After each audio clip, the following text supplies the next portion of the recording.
But we want to get into the breaking news that broke about 2 hours ago. The news that we've been waiting literally for months at this point now. We're talking about the breaking news. Aaron Rodgers has officially been traded to the New York Jets. This is how the trade basically breaks down. I'm going to bring up the trade value. Here we go. The Jets receive quarterback Aaron Rodgers, the number 15th pick, and a 2023 5th-round pick, which is number 70. They basically pick swap between the Packers and the Jets. The Packers get the Jets' number 13th pick, a 2023 second-round pick, which is the 42nd pick, and a 6th-round pick for this year, which is number 207. Who knows what that pick will be? And also, here's the big one, the one that probably people were considering. I don't know whether or not this would fall through, whether or not the Jets would go with this. The Jets also are giving up a 2024 second-round conditional pick, which if Aaron Rodgers plays 65% of the snaps in 2023, that gets turned into a first-round pick. That is huge. That is absolutely ridiculous. So essentially, the Jets are spending potentially a first-round pick. I do think Aaron Rodgers will play 65% or more of the snaps this upcoming season. So it's a first-round pick, a second-round pick, and a 6th-round pick for Aaron Rodgers and a 5th-round pick. The Packers absolutely fleeced this trade. The Jets, this is what I've been talking about. From day one, since Aaron Rodgers said, I want to play for the Jets, I said, the Jets are so desperate to get Aaron Rodgers. The Packers, while they obviously want to get off Aaron Rodgers because they have Jordan Love, they didn't really care. Because I believe the GM or maybe the owner came out and said, if everything works out, we should get off Aaron Rodgers. But if it doesn't, he'll be back with us. So the Packers, while they wanted to get off of him, they couldn't really care. The Jets were like, please, get us this quarterback. We need a great quarterback. We haven't had a great one in over a decade. And that guy was probably Mark Sanchez. So who won this trade? It's obviously the Green Bay Packers. Obviously the Green Bay Packers. Because with the Jets, you're getting a 38 or 39-year-old quarterback who was 90% retired just a couple months ago. Then you're going into this season where Aaron Rodgers notoriously does not do off seasons.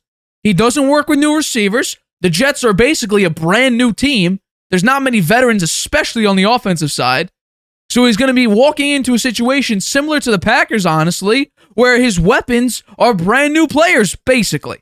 Now, you do have Alan Lazard. You wanted to get Randall Cobb. You wanted Mercedes Lewis.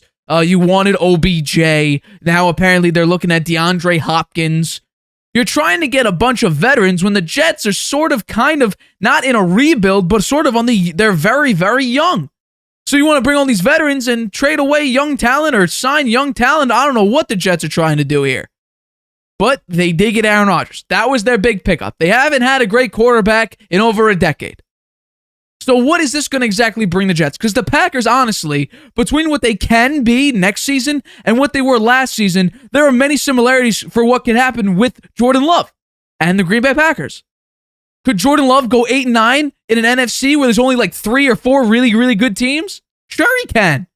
Could he beat the Lions maybe once next season? Yeah, I think he could do that. That's something Aaron Rodgers couldn't do. Now, I think they'll be in the same position the Packers will be next year. 7-10, 8-9, 9-8. Somewhere in that range because the NFC is terrible. It is absolutely god-awful. There's maybe 3 great teams, 3 good teams in the NFC. I'm going to bring up the standings right now. You got Philly. You got San Fran. You got, I'm not saying Minnesota's not going to go 11-0 in one-score games. Dallas, you could say, is good. And then you have a bunch of teams that could be good, but we got no idea. Will the Giants be the same level they were last year? They only went 9-7-1 with Daniel Jones. He threw 15 touchdowns. You're paying him $40 million a year.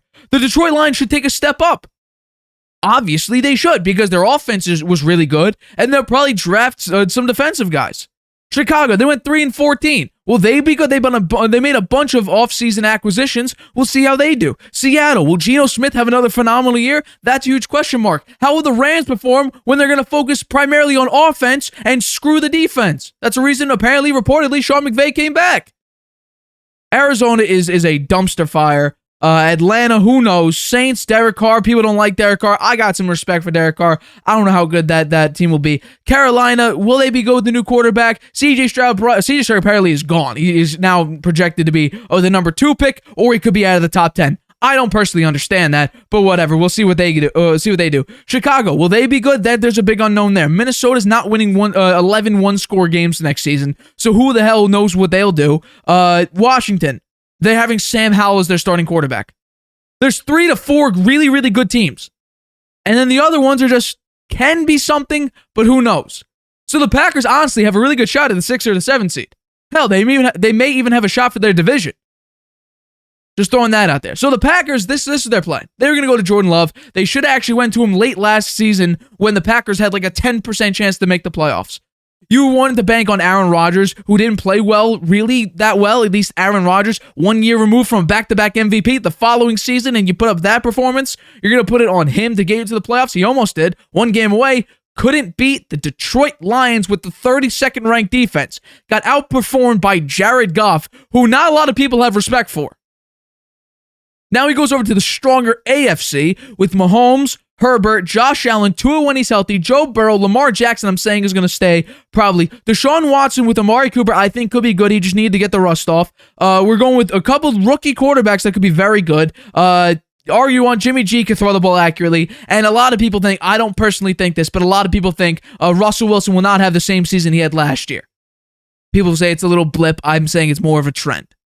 But people are saying, with Sean Payton, Russell Wilson will probably be much better. And I can understand why you could say that, and that very well may be. But Aaron Rodgers is now going to a harder AFC, a significantly harder AFC, and is expected to take the Jets to at least the playoffs, when if we're talking about a 4-time MVP, should honestly have Super Bowl aspirations. This was a good plan? Hell, you may even be 3rd in your division, let alone be a playoff team. Because with the healthy Tua was a top 3 quarterback last year when he was healthy. He had he had several serious head injuries, and that dropped him all the way down to, being shut down for the season. So if he comes back, we'll have to see how he looks. Because when he was healthy, he was great. Now this could be the Kyler Murray thing. If he's scared to get hit, he'll be very cautious and not as dynamic, not as good, and we'll have to see. But last year, Tua, because that's what we have to go off of, last year, Tua, when he was healthy, was very good. I don't understand how anyone could say that this was a good trade for the Jets. You're getting a guy who may not even be there. And the big thing was that conditional 2nd-round pick that could turn into a 1st. The Packers got a bunch of... They got so much for Aaron Rodgers. And they really didn't give up that much. You pick swap, so now you move up to the 13th pick. Now the Jets, honestly... The Jets had a problem. They had 2 problems. One serious problem, and one problem they could probably address, they should address very early on. The major problem was obvious, and it was quarterback, even though they were actually winning with very subpar quarterbacks because of their top 4 defense. They had number 4 defense last year. But your other problem is offensive line. You need a tackle and maybe a guard. Now, the Patriots could use a tackle because they got screwed last year on the offensive line. Now, it's a Bill Belichick. There's 2 ways Belichick usually drafts. 3, honestly. The first one is the trade out. He'll not even draft in the first round. He'll just trade back and try to get something for that number 14 pick. He'll get a cornerback or some sort of defensive back, or he'll get an offensive lineman. That's how Belichick generally drafts. It's very rare. He drafts a quarterback in the first round. I believe that the pick on Mac Jones was the highest quarterback pick since Drew Bledsoe for the Patriots. Could be a mistake, but I'm pretty sure that is true. And he usually doesn't draft wide receivers. Now, he drafted N'Keal Harry at number 15. We saw how N'Keal Harry looked. Now, will Bill Belichick try to do that? He should, because there's a guy named Jackson Smith-Njigba who very well be available at that point.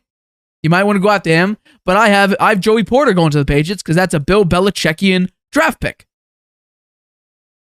I mean, honestly, will Aaron Rodgers be okay? Aaron Rodgers on the Jets should make them much better. I think that is, no one could argue that. Aaron Rodgers is not going to make them worse than what Zach Wilson and what Mike White and Joe Flacco did for the Jets. He's not going to be that level or below. He should make them better. Should make them better.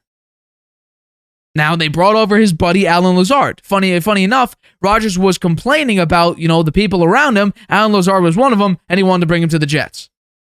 Help me, make sense. Please, I don't understand that. You complain about the weapons you have, then you bring one and want more over to the new team that you want to go on. I don't know about that. But this is the way it's going to be.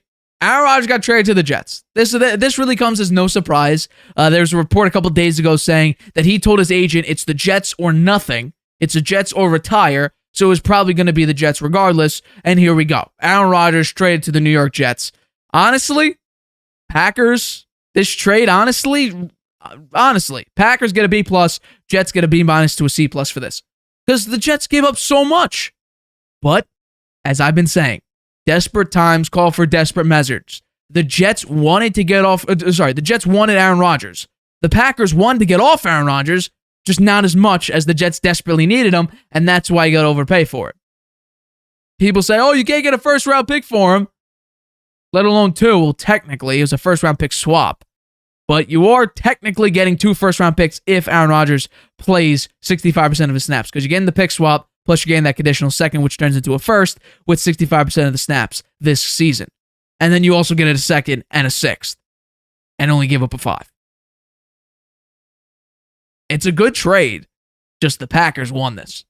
Jets get their quarterback. Now they got to shore up the offensive line. Their defense was number 4 last year. Should be fine. Good for, honestly, all the teams in this. But Aaron Rodgers going to a harder AFC and now has bigger aspirations than he did in the NFC with Green Bay. Can he live up to it? I have no idea, but we will see. Hi, everybody. Thanks for watching. Make sure you subscribe here to get the latest from the show. Also, if you want to check out the full episode, make sure you click the I in the top right-hand corner right now. If you want to listen to this show anywhere you go, make sure you go to anchor.fm/The Harvey Hour or anywhere you get your podcasts.